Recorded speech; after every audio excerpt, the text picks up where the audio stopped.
So let us start this new chapter that is functions, okay? And everyone note down. ये मैं functions को एक example से पहले मैं इसको बताना चाह रहा हूँ कि ये example से कि function में image, pre-image, then उसके बाद domain, codomain, range क्या होता है और function को कैसे हम लोग mathematically represent करते हैं. तो पहले हम एक काम करते हैं कि example देते हैं. So सबसे पहले ध्यान देना सबको इस example को ध्यान देना.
Suppose let us say that this is a function. एक function को हम लोग इस function का नाम क्या है f, ठीक है? मतलब हम एक function को किसी भी नाम से denote कर सकते हैं, लिखिए small f, small g, small r, small q, small s, किसी भी तरह से लिख के denote कर सकते हैं. Now सबसे पहला चीज f तो चलो function का नाम हो गया, ठीक है? ये bracket के अंदर ये क्या denote कर रहा है? x denote कर रहा है कि function किस चीज पे dependent है. मतलब जैसे मान लो एक मशीन हो गया, ठीक है? तो वैसे इस पर्टिकुलर क्वेश्चन में उस मशीन का नाम क्या बताओ तो उस मशीन का नाम है एफ. जैसे मशीन में कोई भी रॉ मटेरियल इनपुट करते हैं, ठीक है, तो मुझे वो कुछ और बना के आउटपुट मुझे कुछ देता है. जैसे कि अगर मान लो सपोज वीट को आटा के फॉर्म में अगर हमको कन्वर्ट करना, फ्लोर के फॉर्म में अगर कन्वर्ट करना हो तो हम क्या डालेंगे? वीट के बदले अगर हम आटा डाल देंगे तो क्या करेगा वो? मतलब कहने का मतलब है रॉ मटेरियल उसमें क्या इनपुट ले सकते हैं? रॉ मटेरियल उस पर्टिकुलर मशीन में इनपुट हम क्या ले सकते हैं? अगर मान लो सपोज एक वीट को फ्लोर में कन्वर्ट करने का सपोज मशीन है, ठीक है, तो उसमें इनपुट क्या जाएगा? वीट जाएगा. अगर मान लो वो वीट के अलावा कुछ और लेता ही नहीं है तो वो अगर वो डालेंगे भी तो वो काम नहीं करेगा. समझ में आया तो बात? वो काम नहीं करेगा. सो सिमिलरली एफ हो गया फंक्शन का नाम, मशीन का नाम. मतलब फंक्शन मतलब हम लोग एक मशीन, मतलब एक तरह से मैथ्स में मशीन को फंक्शन बोलते हैं क्योंकि वो कुछ ना कुछ हमको करके देता है आपको आंसर, ठीक है? अब जैसे x हो गया कि मतलब उस फंक्शन में, मतलब उस मशीन में हम क्या इनपुट ले सकते हैं, तो वो x बता रहा है. x क्या बता रहा है? x बता रहा है कि इसमें इनपुट क्या जाएगा, ठीक है? और इनपुट डालने के बाद मुझे क्या देगा? वो क्या देगा? वो क्या डिनोट, क्या बता रहा है? x square. x स्क्वायर बोल रहा है कि आई विल गिव यू, मतलब अगर हम इसमें इनपुट x ले तो मुझे वो आंसर क्या दे देगा? आउटपुट क्या दे देगा? आउटपुट दे देगा x स्क्वायर. मतलब ये मशीन क्या करेगा? मशीन में x डालो और x स्क्वायर दे देगा, ठीक है? तो अब देखो सपोज मान लो ये लोग, ये सब रॉ मटेरियल से, या मान लो ये आदमी का मशीन है, आदमी को उसमें डाल दो और कुछ और बन के निकल जाएगा. तो मान लो अगर वो, या ऐसे मानते हैं कि ये तुम्हारा बीच में रिवर है, मतलब बीच में रिवर है और मान लो उसको क्रॉस करना हो रिवर को, तो इस मशीन में होके, मतलब इस रिवर में होके जाना होगा, तैर करके जाएगा और देखेगा पार होने के बाद कुछ और हो गया. क्या हो गया? Let's see. जैसे देखो अगर हम मान लो इस मशीन में या इस रिवर में पार करेंगे हम लोग, तो ये रिवर होके ही जाना होगा. There is no alternative way. तो अगर मान लो ये रिवर होके ही जाना है, तो मान लो 1 ने स्टार्ट किया, तो 1 जब हम इस फंक्शन में जाएगा तो क्या बन जाएगा बताओ तो? 1 तो बोला आई एम से 1 तो मैं तो चेंज नहीं हुआ, 1 गया और 1 क्या बन गया? becomes 1. ओके, नाउ 2 का बारी है. 2 क्या बन गया बताओ तो? 4. 3 क्या बन गया? 4 क्या बन गया? 16. 5 becomes 25 and 6 becomes 36. 36. एक चीज देखो तुम लोग यहाँ पे, बहुत एक इंपॉर्टेंट जो मतलब जो चीज है तुमको जो देखने का जरूरत है वो ये है कि जो भी हम लोग यहाँ पे पुट कर रहे हैं ऑलरेडी उसका मतलब ऑलरेडी वो क्या बनेगा वो पता है. वो मतलब किसी ना किसी ने डिसाइड कर दिया. समझ में है ना? मतलब सब जो है ना ऊपर वाले का खेल है, ये सब यहाँ पे ऑलरेडी है सब कुछ.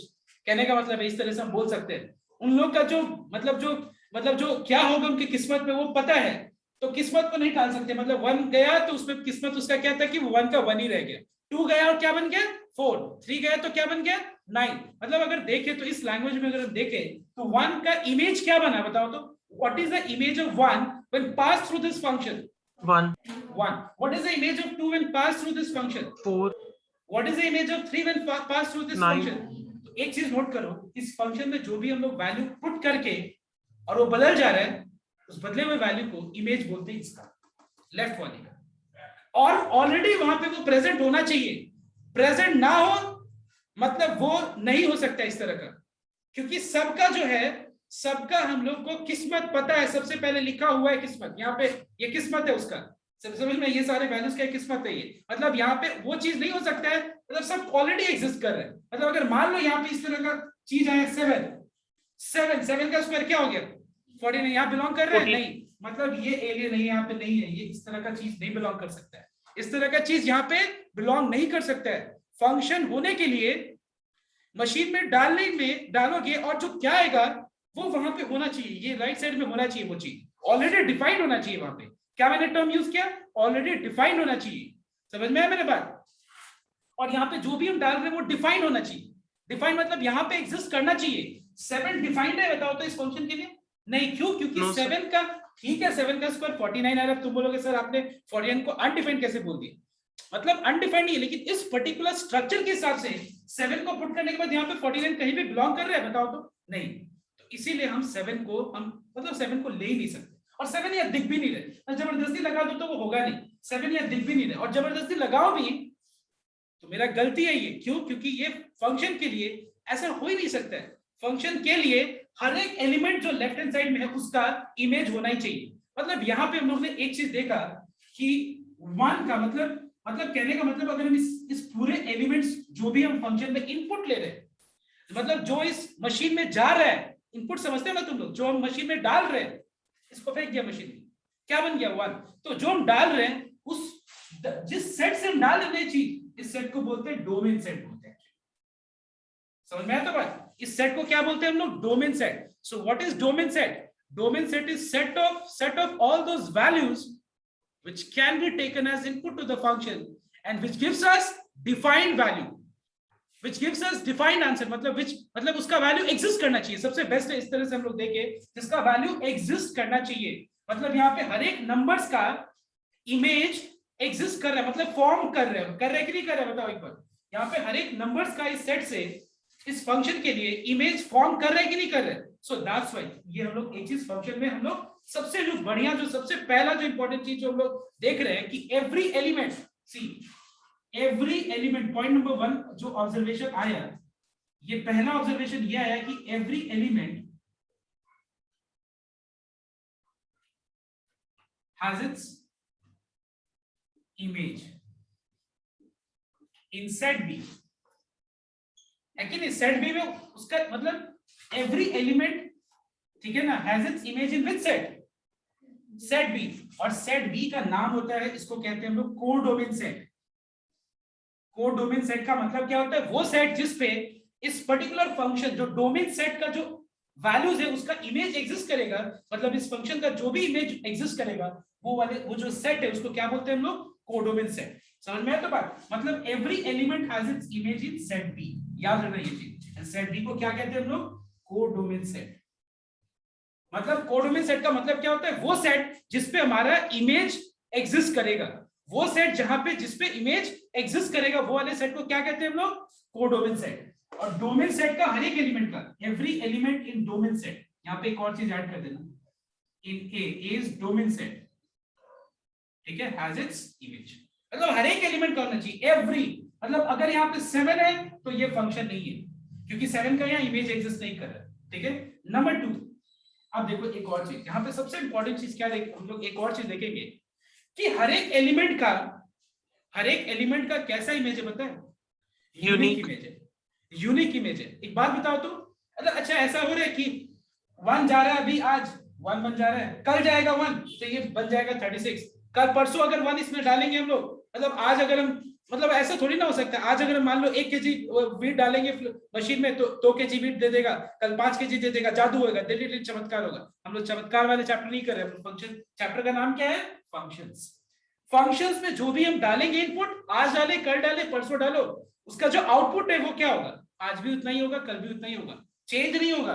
क्या बताओ तो आज हम 1 लगाएंगे तो आंसर 1, और कल को 2, और कल परसों को 3 आएगा क्या आंसर? नहीं। मतलब हर एक एलिमेंट का डोमेन सेट से जो आंसर है वो क्या होना चाहिए बताओ तो? यूनिक। मतलब ये दूसरा पॉइंट हम लोग क्या देख रहे हैं? Every element in domain set has its unique image in codomain set। ये भी बहुत इंपॉर्टेंट चीज है, ठीक है। और इमेज कैसे होता है बताओ तो? From A to B. मतलब हम ऐसे नहीं बोल सकते, इमेज यहां से नहीं बोल सकते हम लोग को ये ऑर्डर फॉलो करना पड़ेगा, डोमेन टू कोडोमेन। समझ में आया बात? मतलब 1 का इमेज क्या है हम बोल देंगे 1, 2 का इमेज क्या है 4 बोलेंगे। हम ये नहीं बोल सकते कि 1 का इमेज क्या है, ऐसे कैसे होगा? 1 ने तो यहाँ 1 को मैंने यहां से पास किया तब ना उसका वो चेंज होके 1 बना। 2 को मैंने इस फंक्शन में पास किया तब तो वो 4 बना ना। तो 2 का इमेज दिख रहा है, मतलब मुझे दिख रहा है कि अगर हम वहां जाएंगे तो हम क्या बन जाएंगे? 4 दिखेंगे। मतलब मेरा इमेज क्या फॉर्म होगा इस फंक्शन में? मेरा इमेज इस फंक्शन के लिए क्या होगा? मतलब 2 का इमेज 4 होगा, 3 का इमेज 9 होगा। समझ में आया मेरे बात में क्या बोल रहा हूँ? तो हम लोग को इसके रेस्पेक्ट में, जब हम इमेज का बात कर रहे हैं तो इसके रेस्पेक्ट में बोलना पड़ेगा। समझ में आया बात मेरा? मतलब डोमेन के रेस्पेक्ट में कि देखो यहाँ पे जो एलिमेंट है 1 का इमेज 1 है, 2 का इमेज 4 है, हम ऐसे बोलेंगे। समझ में आया तो बात? तो यहाँ पे every element in domain set has its unique image in codomain set. लेकिन अब देखो बात हुई, बात अगर मान लो हम वहां चले गए, मान लो फंक्शन मशीन में मुझे डाल दिया और मैं 2 4 बन गया, और वहां से देखूंगा और मैं यहाँ इस तरफ का कंपैरिजन करूंगा लेफ्ट का, तो मैं क्या बोलूंगा कि मेरा प्री इमेज क्या था? मतलब मैं पहले क्या था? 2 था, मतलब आई वाज 2। समझ में ना मेरी बात? तो याद रखना ये चीज, हम लोग को ये चीज ध्यान रखना पड़ेगा। Image of 2 is 4 but pre image of 4 is 2। मतलब प्री इमेज कहां बिलोंग करना चाहिए? Domain set. मतलब 1 का प्री इमेज क्या है? 1। 4 का प्री इमेज क्या है? 5 का प्री इमेज क्या है? नहीं। हो सकता है, कोई दिक्कत नहीं, इस तरह का हो सकता है सिचुएशन। समझ में आया मेरा बात? लेकिन इस तरह का सिचुएशन कभी नहीं होगा, क्योंकि यहाँ पे क्या लिखा मैंने? Every element in domain set. मतलब हर एक एलिमेंट डोमेन सेट का क्या होना चाहिए? इमेज होना चाहिए। कैसा इमेज होना चाहिए? उसके बाद यहां से जो भी एलिमेंट पास करता है उसका जो आंसर आता है कोडोमेन में, उसको क्या बोलते हैं हम लोग? इमेज। Image of 2 is 4। और वहां जो एलिमेंट जिसका प्री, मतलब ये पहले जो था उसको क्या बोलते हैं? Pre image. मतलब pre image of 4 is 2। I hope you got my point and make sure that collection of, अब यहाँ पे तीसरा एक और पॉइंट आता है, दैट इज रेंज। तो ये रेंज क्या होता है? I am writing here, okay. What is range? Listen here everyone. Range is a set of collection of all those values in the codomain set which has its pre image. मतलब जिस जिस values का codomain set में pre images होगा उसी elements को हम लोग क्या बोलेंगे? ये रेंज के अंदर बिलोंग कर रहा है। तो बताओ तो यहाँ पे किस किस एलिमेंट्स का प्री इमेज यहाँ पे बिलोंग कर रहा है? बताओ, चल 1 का प्री इमेज बिलोंग कर रहा है, तो इस समय 1 क्या है? रेंज है। 4 का प्री इमेज है, 5 का प्री इमेज है, 9 का, यस, 16 का है, 25 का है, 36 का है। मतलब इनमें से जिस जिस नंबर्स का, इनमें से जिन जिन एलिमेंट्स का प्री इमेज एग्जिस्ट कर रहा है, इनमें से जिन जिन एलिमेंट्स का प्री इमेज एग्जिस्ट कर रहा है, उस एलिमेंट को एक सेट के अंदर रख दो। उस सेट को क्या कहते हैं हम लोग? रेंज वाला सेट। मतलब रेंज हो गया R4, I mean 1 4 9 16 25 and 36। I hope now the concept is clear regarding what is domain। domain मतलब फंक्शन। एक तरह से हम लोग क्या ट्रीट किया आज हम लोग ने फंक्शन को? मशीन। मशीन में जो भी वैल्यू पुट करोगे और उससे अपना आंसर आएगा, डिफाइंड होगा, मतलब एग्जिस्ट करेगा। कहाँ एग्जिस्ट करता है अपना आंसर? बताओ तो।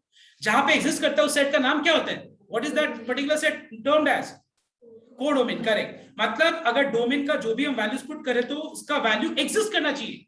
मतलब ये जब मैं टर्म यूज कर रहा हूं, मतलब पता है क्या होता है? मतलब इसका मतलब ये होता है कि जो भी हम वैल्यू डोमेन सेट का पुट करें उसका इमेज फॉर्म होना चाहिए, और उसका इमेज किस सेट में बिलोंग करना चाहिए? किस सेट में? एग्जिस्ट। एग्जिस्ट टर्म तो बहुत सिंपल है, किस में बिलोंग करना चाहिए बताओ तो? कोडोमेन सेट में। ठीक है, पहला पॉइंट। एवरी होना चाहिए, मतलब हर एक एलिमेंट का इमेज फॉर्म होना चाहिए। ऐसा नहीं कि तुम्हारा एक दो तीन एलिमेंट्स का है और बाकी छूट गया, ऐसा नहीं हो सकता है। फंक्शन का डोमेन, फंक्शन बिना डोमेन और कोडोमेन और रेंज के बिना कभी भी हम आएंगे उस टॉपिक पे, बट हम फंक्शन जब बोल रहे हैं ना तो डोमेन वैल्यूज का इमेज एग्जिस्ट करना चाहिए, इमेज एग्जिस्ट करना चाहिए किसमें, कोडोमेन सेट में। हो गया, ठीक है। उसके बाद जिस एलिमेंट्स का कोडोमेन सेट में प्री इमेजेस है, कोडोमेन सेट में ओनली जिस एलिमेंट्स का प्री इमेजेस एग्जिस्ट कर रहा है, समझ में आया तो बात, उसी एलिमेंट को हम लोग क्या बोलते हैं, रेंज। उस एलिमेंट को एक सेट के अंदर लिख देते हैं, that set is called range. तीसरा बात कि हर एक एलिमेंट का कैसा इमेज होना चाहिए बताओ तो, यूनिक। मतलब ऐसा नहीं होना चाहिए, देखो इस तरह का कभी भी नहीं होना चाहिए कि एक एलिमेंट है और उसका बहुत सारे इमेजेस है, मतलब वन का इमेज 1 है, वन का इमेज 2 है, वन का इमेज 3 है, ऐसा नहीं है। मतलब यूनिकनेस इसमें क्या पता है कि एक ही उसका इमेज होगा, समझ में आया बात? ओके, सो एक बार सबको ये चीज को कॉपी करो और फिर हम बताएंगे कि इसको हम लोग फंक्शन के फॉर्म में लिखते कैसे। ये तो ठीक है, मैंने डायग्राम फॉर्म में मैंने समझा दिया, बट इसको लिखने का तरीका क्या, और याद रखना इस बार जो मल्टीपल चॉइस क्वेश्चन है उसमें तुम्हारा बेसिक, मैं इतना क्यों रिलेशंस पे इतना छोटे छोटे चीजों को मैंने डिस्कस किया, अगर वो अगर लिखने वाला क्वेश्चन टाइप का होता ना तो कभी भी जो मैंने उतना डिस्कशन किया वो जरूरत ही नहीं था, बट क्योंकि मल्टीपल चॉइस था वो सब आ सकता। सो वैसे ये सब चीज तुमको एकदम अच्छे से जानना पड़ेगा, ठीक है। एक बार फटाफट इसको कॉपी करो और जहां जिसका भी डाउट है please clear your doubts. Unique ये सब अगर कोई टर्म इमेज प्री में समझ में नहीं आया तो बोलो। अब देखो मैथमेटिकली इसको लिखने का तरीका क्या है। सबसे पहला चीज हम लोग फंक्शन का नाम लिखेंगे f, ठीक है। क्या लिखा हम लोगों ने फंक्शन का नाम f। उसके बाद डोमेन लिखते हैं हम लोग, what is domain of this particular function a। उसके बाद क्या लिखते हैं हम लोग, कोडोमेन। रेंज रिप्रेजेंट नहीं करते हम लोग, मतलब रेंज तो पता ही है कि कोडोमेन में एग्जिस्ट करना चाहिए, है कि नहीं। उसके बाद हम लोग लिखते हैं फंक्शन। अब फंक्शन क्या डिफाइंड है बताओ तो, यहाँ पे फंक्शन का डेफिनेशन क्या है, fx इक्वल टू x। मतलब डेफिनेशन मतलब एक फंक्शन करके क्या देगा, x डालो और x को हमको आंसर दे देगा, ठीक है। So this is the way how we write down. एक और चीज यहाँ पे समझने का वो ये है कि फंक्शन में कभी भी याद रखना, ये चीज नोट करना, a function cannot be this way, like एक एलिमेंट है और उसका बहुत सारा क्या, बहुत सारा इमेज है, ऐसा कभी भी फंक्शन में नहीं होगा। और इस तरह का रिलेशन को बोलते हैं हम लोग वन टू मेनी। ये रिलेशन मतलब देखो, रिलेशनशिप मतलब क्या होता है, मतलब it is just the association of an element with another set, with an element of another set, elements of another set, one element और मोर देन वन एलिमेंट, समझ में आया तो वो एसोसिएशन को ही तो रिलेशन बोलते हैं। तो ये भी तो रिलेशन ही है, हम दो सेट के एलिमेंट्स को एसोसिएट कर रहे हैं, समझ में आया मेरी बात। अब देखो लेकिन तुम्हारा फंक्शन में इस तरह का कभी भी एसोसिएशन नहीं होना चाहिए, मतलब वन टू मेनी कभी भी नहीं होना चाहिए, समझ में आया बात। But yes many to one हो सकता है। मेनी टू वन कैसे हो सकता है, मान लो फॉर एग्जांपल लेट्स से -1 यहां पे डालते हैं, ठीक है। 1 का भी इमेज क्या होगा बताओ तो, और -1 का भी इमेज क्या होगा, ऐसा हो सकता है। मतलब फंक्शन में ऐसा हो सकता है लाइक जैसे कि -1 और 1 दोनों का इमेज क्या बताओ तो एक ही है, दैट इज 1। मतलब फंक्शन में तुम्हारा रिलेशनशिप मेनी टू वन हो सकता है, कोई दिक्कत नहीं। फंक्शन में जो रिलेशनशिप है, मतलब फंक्शन तो एक तरह का रिलेशन ही है। मतलब मैंने अभी तो टर्म यूज किया ना कि फंक्शन में तुम्हारा रिलेशनशिप मेनी टू वन हो सकता है, but relationship one two many नहीं हो सकता है, क्योंकि मैंने बताया तुमको कि हर एक एलिमेंट का, every element in domain set has its unique image. अब तुम बोलोगे सर -1 का यूनिक कैसे, यूनिक है ना, यूनिक तो है ही, 1 तो तुम्हारा एक कैरेक्टर है और -1 का कैरेक्टर क्या है, 1 है। अब तुम लोग सर यहाँ पे 2 का एक ही है यूनिक, मतलब एक बात बताओ उसका मतलब, जैसे देखो ये 1 का बहुत सारा कैरेक्टर, मतलब 1 का बहुत सारा इमेजेस है, तो ये यूनिक नहीं हुआ। लेकिन ये तो यूनिक हुआ ही, क्यों, क्योंकि -1 का इमेज 1 है। कितना इमेज है बताओ, यूनिक है या ज्यादा है, एक से ज्यादा। यूनिक मतलब एक से ज्यादा नहीं होना चाहिए, ये यूनिक है या एक से ज्यादा, मतलब क्या है बताओ, यहाँ पे यूनिक है। 1 का इमेज क्या है, समझ में आया मेरी बात। तो इसको कंफ्यूज मत होना, इसको लेके मत कंफ्यूजन मतलब क्रिएट करना अपने दिमाग में कि सर आपने तो बोला यूनिक, लेकिन यहाँ पे तो यूनिक है नहीं, क्योंकि आपने कहा कि फंक्शन में कैसा होना चाहिए रिलेशनशिप, कि every element in domain set must have what type of image, unique image. लेकिन यहाँ पे तो सर आपने कहा ये ना -1 का इमेज 1 आ रहा है, 1 का इमेज 1 आ रहा है, -1 का इमेज तो एक ही है ना, यूनिक ही तो है ना, बहुत सारा तो कैरेक्टरिस्टिक नहीं है ना। जैसे मान लो ए का मतलब suppose A is a person, वो तुम्हारा सेल्फिश भी है, वो तुम्हारा कॉन्फिडेंट भी है, वो तुम्हारा सपोज डिसिप्लिन भी है, लेट्स से, ठीक है। तो बताओ तो ए का क्या क्या तुम्हारा मतलब कैरेक्टरिस्टिक्स है? सेल्फिश भी है, कॉन्फिडेंट भी है और जो भी तुम्हारा डिसिप्लिन भी है। लेकिन मान लो क्या एक आदमी ए बी सी और डी, चार आदमी का एक ही नहीं हो सकता क्या यूनिक क्वालिटी? हाँ मतलब क्या मतलब यूनिकनेस, मतलब मान लो डिसिप्लिन और परफेक्शनिस्ट क्या एक ही होगा पूरा पूरा वर्ल्ड में? ऐसा होता है क्या कभी? मतलब उसका यूनिकनेस क्या है कि वो बहुत परफेक्ट है।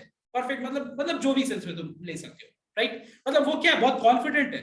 तो कॉन्फिडेंट क्या सिर्फ एक ही आदमी होगा? नहीं, A is also confident, B is also confident, C is also confident, D is also confident. मतलब A का भी यूनिक ही कैरेक्टरिस्टिक्स है, यूनिक ही प्रॉपर्टी है। B का भी यूनिक प्रॉपर्टी क्या है? कॉन्फिडेंट।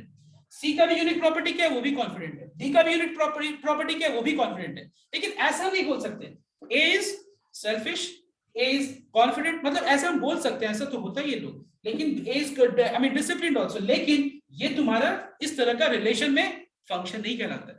रिलेशन को फंक्शन कहलाने के लिए इस तरह ये होना चाहिए, ऐसा होना चाहिए, ऐसा होना चाहिए, 1 to 1 होना चाहिए कि नहीं तुम्हारा एकदम यूनिक मतलब तुम्हारा ए का ए इज कॉन्फिडेंट उस सब में, अगर एक पर्टिकुलर क्वेश्चन लिया मैंने, A is confident, B is selfish, C is discipline, मतलब इस तरह 1 to 1 भी हो सकता है। मतलब एक प्रॉपर्टी एक ही आदमी शेयर करे, लेकिन यहाँ पे एक प्रॉपर्टी बहुत लोग शेयर कर रहे हैं।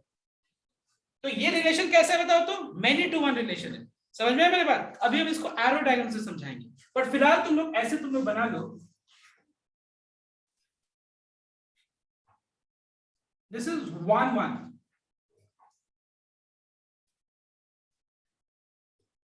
This is 1 to many,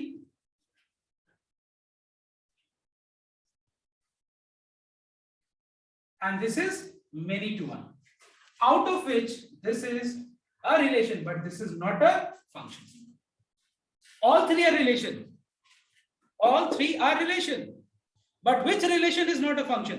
That relation is not a function which shows what type of relationship between two sets, which shows what type of relationship between two sets? 1 to many. Please keep in mind that relation which shows 1 to many relation is not a function. Apart from this, if it is 1 1 or if it is many to 1, it is a function, because in both the case we are finding that this property is being satisfied. What is that property?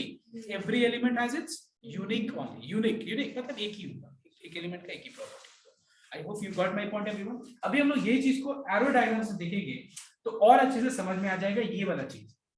बाकी ये सब चीज तो समझ में आ गया तुम लोगों को, ठीक है? तो एक बार फटाफट इसको कॉपी करो।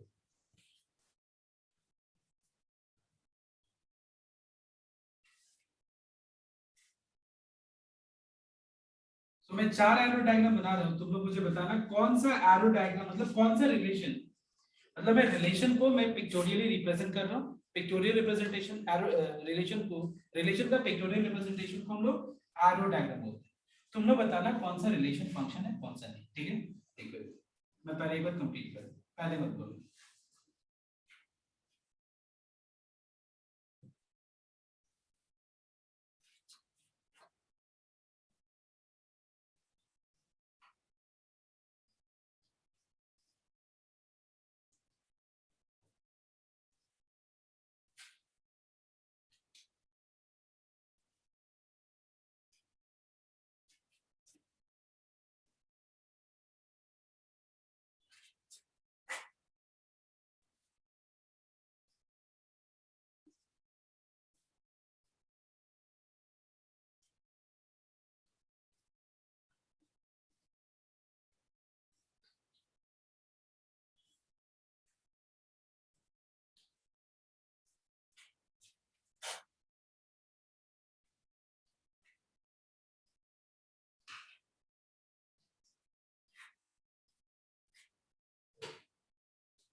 You will tell me out of these 4 relations, think and then tell answer. So the third and fourth are functions.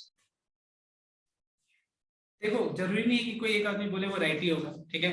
But सबके अपना अपना दिमाग लगाना, मतलब राइट भी हो सकता है, मैं ऐसे नहीं बोल रहा कि कौन राइट बोल रहा है कौन रॉन्ग, पहले अपना दिमाग लगाओ। पहले ये बताओ, you have got 1 2 3 4 4 okay, I've numbered them. Okay, you tell me which is a relation and which is, I mean relation तो सभी है, सिंपल सा बात है. रिलेशन मतलब दो सेट के बीच का एलिमेंट्स को एसोसिएट करे by a certain condition. 1 and 4.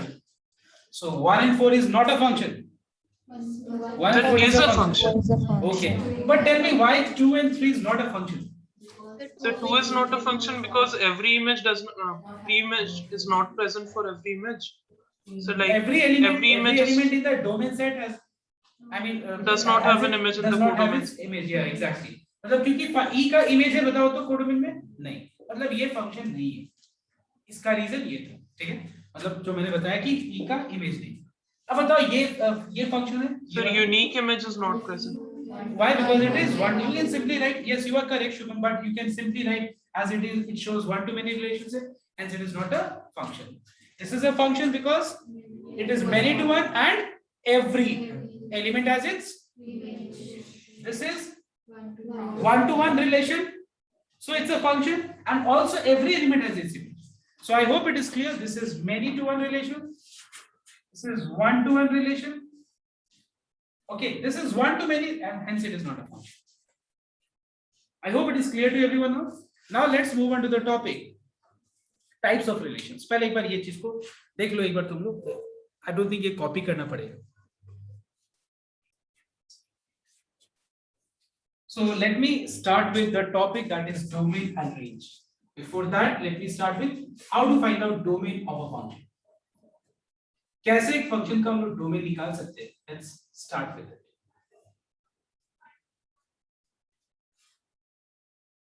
अब ना सबको एक थोड़ा सा मतलब 2 सेकंड टाइम लेना पहले, क्योंकि क्या होता है जो सोचता है ना वो फिर सोचना बंद कर मतलब स्टॉप कर देता है अगर कोई आंसर सुन लेता है. So बस जब मैं बोलूंगा कि आंसर तो तब बोलना, ठीक है? Don't answer first, okay? पहले आंसर मत दो. सो ये मैं 2-3 एग्जांपल्स दे रहा हूं, देखो एक बार.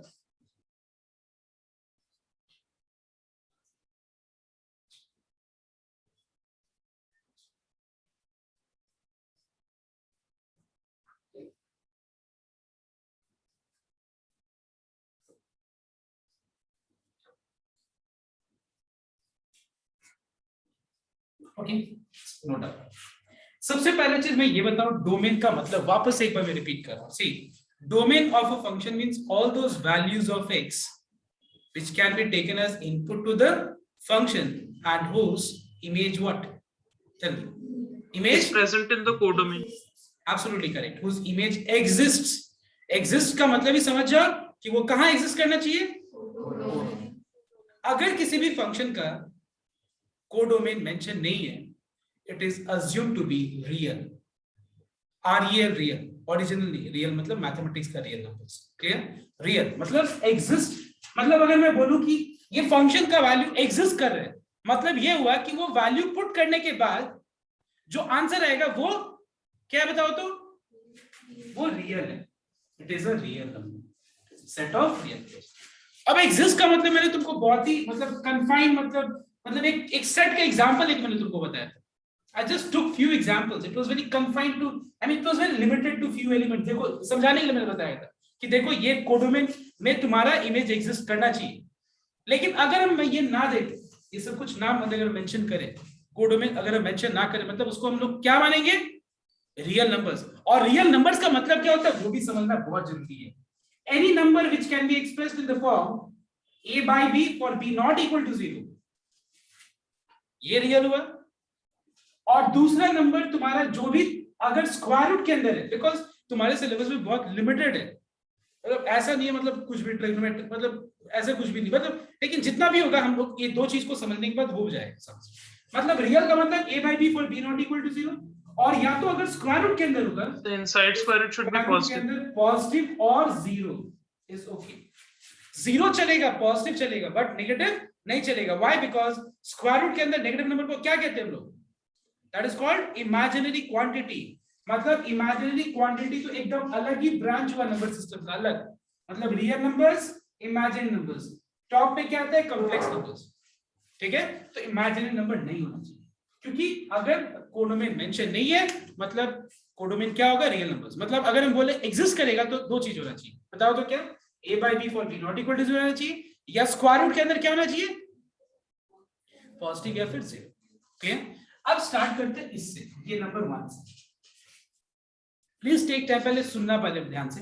अगर मैं तुमसे ये पूछूं कि इस फंक्शन का डोमेन क्या होगा, तो तुम्हारे दिमाग में ये आना चाहिए कि वो सारे वैल्यूज जो पुट करेंगे। अब एक और चीज ध्यान देना, जो हम पुट भी करेंगे ना, अब हम x की जगह पुट ये सब नहीं सोचेंगे कि अगर हम इमेजिनरी नंबर लेंगे तो क्या होगा, अगर हम अनडिफाइंड लेंगे तो क्या होगा। और लोग ऐसे भी सोच सकते हैं बहुत अलग अलग तरीके से, क्योंकि सबका दिमाग अलग अलग चलता है, सबका दिमाग का पैटर्न अलग अलग होता है। तो अलग ऐसे सोच ही सकते हैं कि अगर हम इसके जगह स्क्वायर रूट ऑफ -3 लेंगे तो क्या होगा। See you can not think of those numbers which are not real, और एग्जिस्ट मतलब उसका जो आंसर है वो भी क्या होना चाहिए, रियली होना चाहिए। अब बताओ मुझे, इस फंक्शन में कौन कौन से x का वैल्यूज पुट करेंगे तो उसका आंसर एग्जिस्ट करेगा, मतलब रियल होगा। तो तुम क्या काउंट करोगे क्या? चलो डाल के देखते हैं, x = 1, फिर 2, फिर 3, जीवन मतलब कितना हम काउंट करेंगे कि 1 डाले, फिर 0.1 भी डाले, 0.2 डाले, 0.1 और 0.2 के बीच में तो इनफाइनाइट नंबर्स है, रियल नंबर्स है। तो क्या हम लोग ऐसे करके चेक करेंगे? It is not possible actually this way, this is not the proper way of checking. So can you tell me कि इसको देख के हम क्या बोलेंगे कि ये इसका डोमेन क्या होगा, डोमेन क्या होगा बोलने का रीजन हम क्या देंगे, बताओ? Exists for all. So set of all real numbers is the domain. That is absolutely correct, that the domain is set of all real numbers. But can you tell me one thing? Why it is set of all real numbers? How you came to the conclusion that it will be set of all real numbers? By just looking at the function. Why? So because the codomain is the set of all real numbers. No. Why? Anyone? Why the answer is all real numbers? Can you explain me, anyone? Because square का value तो हमेशा positive निकल के आएगा और f of x हमेशा exist करेगा। देखो, सबसे पहले तुम लोग का ये होना चाहिए इसका मतलब रीजन कि this is a polynomial function. What is the meaning of polynomial function? Polynomial function का मतलब होता है जहां पे x का जो पावर होता है ना, वो क्या होता है पता है? x का पावर क्या होता है? पॉजिटिव होल नंबर होता है। क्या होता है? होल नंबर होता है। मुझे होल नंबर के लिए पॉजिटिव नहीं बोलना चाहिए। होल नंबर का डेफिनेशन ही क्या होता है? 0 से लेके 0, 1, 2, 3 अप टू इंफिनिटी, और 0 and all natural numbers are called whole numbers. मतलब पॉलिनोमियल का डेफिनेशन क्या है कि उसमें जो वेरिएबल है ना, वेरिएबल x है, मतलब x का पावर क्या होगा? होल नंबर होगा। मतलब अगर होल नंबर होगा तो डिनोमिनेटर कभी भी 0 आने का कोई सवाल है? कभी भी सिचुएशन ऐसा राइज कर सकता है जहां पे उसका डिनोमिनेटर 0 होगा ही नहीं, क्योंकि x का तो पावर होल नंबर होगा। तो जब x का पावर होल नंबर होगा तो x तो हमेशा मतलब डिनोमिनेटर में तो हमेशा कांस्टेंट ही होगा। डिनोमिनेटर हमेशा क्या होगा? नॉट इक्वल टू 0 ही होगा। दिमाग लगाओ, समझ में आ रहा बात? अगर वो पॉलिनोमियल नहीं है, जैसे ये 1/x + 2, this is not a polynomial. Why? Because 1/x can be written as x to the power -1। समझ में आ मेरी बात? तो इसका डिनोमिनेटर तो 0 आ ही सकता है ना, देखो। लेकिन अगर वो पॉलिनोमियल होगा तो उसका डिनोमिनेटर कभी भी 0 आ सकता है? कभी 0 आ सकता है? कभी नहीं आ सकता है। बात समझ में मेरे बात कि अगर वो पॉलिनोमियल फंक्शन होगा तो उसका डिनोमिनेटर कभी भी 0 नहीं होगा। तो जब डिनोमिनेटर 0 नहीं होगा तो फिर न्यूमरेटर 0 बाय एनी नंबर क्या होगा? 0 बाय एनीथिंग इज 0। 0 आ सकता है, 0 इज रियल, ठीक है? या फिर 0 के छोड़ के कोई और नंबर जा सकता है। तो एक बात बताओ, एक पॉलिनोमियल फंक्शन कभी भी किसी भी रियल नंबर्स पे डज नॉट एग्जिस्ट वाला सिचुएशन आएगा?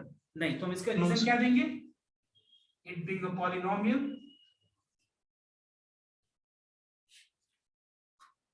exists for all x belongs to real number, therefore the domain of this function f is equal to capital R. What does capital R denotes?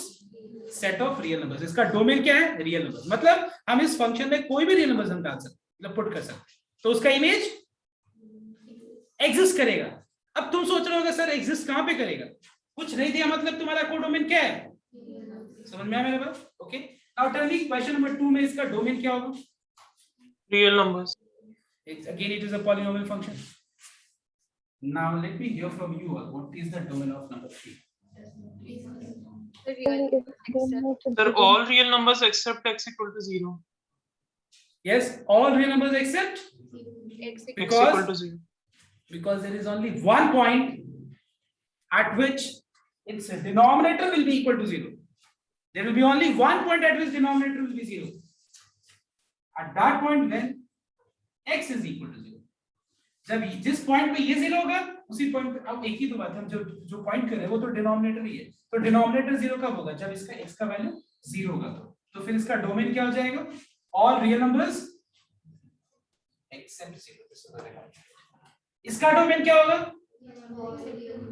मतलब इसका domain क्या होगा? देखो, तो हम लोग को डोमेन निकालने के लिए ना x माइनस 2 इक्वल टू 0, मतलब हम खोज रहे हैं कि इसका डिनोमिनेटर 0 कब होगा? जब x का वैल्यू 2 होगा। तो इसका डोमेन क्या हो गया? Domain of this function is all real numbers accept, I hope you got my point of view. इसका बताओ। So 3 and minus 3. Domain is all real numbers except 3 and minus 3. So I hope you are understanding. Like, see, we are, देखो पहले हम क्या करेंगे, बस एक simple इस तरह के एग्जांपल्स लेके तुम लोग को समझा देंगे कि डोमेन एंड रेंज क्या होता है। एक बार मतलब समझ जाए फिर तो हम लोग हाई लेवल में हम लोग अप्रोच कर ही सकते हैं ना, कि चलो अगर मान लो ट्रिग्नोमेट्रिक होगा तो क्या होगा, एक्सपोनेंशियल होगा तो क्या होगा। लेकिन तुमको मतलब समझाने के लिए मैं तुमको एक सिंपल एग्जांपल्स दे रहा हूँ। वैसे बोर्ड में इतना टफ आता भी नहीं है, पहला बात। ओके, तो एक बार फटाफट इसको कॉपी करो। नेक्स्ट, तो आई थिंक जो मैं क्वेश्चन दे रहा हूँ तुम लोग देख के बता पाओगे। अभी मैं स्क्वायर रूट वाला नहीं बता रहा, स्क्वायर रूट वाला मैं बताऊंगा जब मैं टाइप्स ऑफ रिलेशन समझाऊंगा। Okay, so tell me everyone,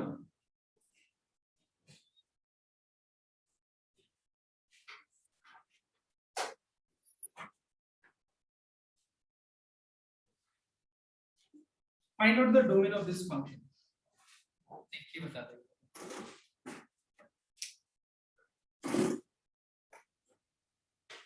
Sir, exists for all except x equal to 1 and x equal to 2. Okay, so this is the answer. Complete करो सब।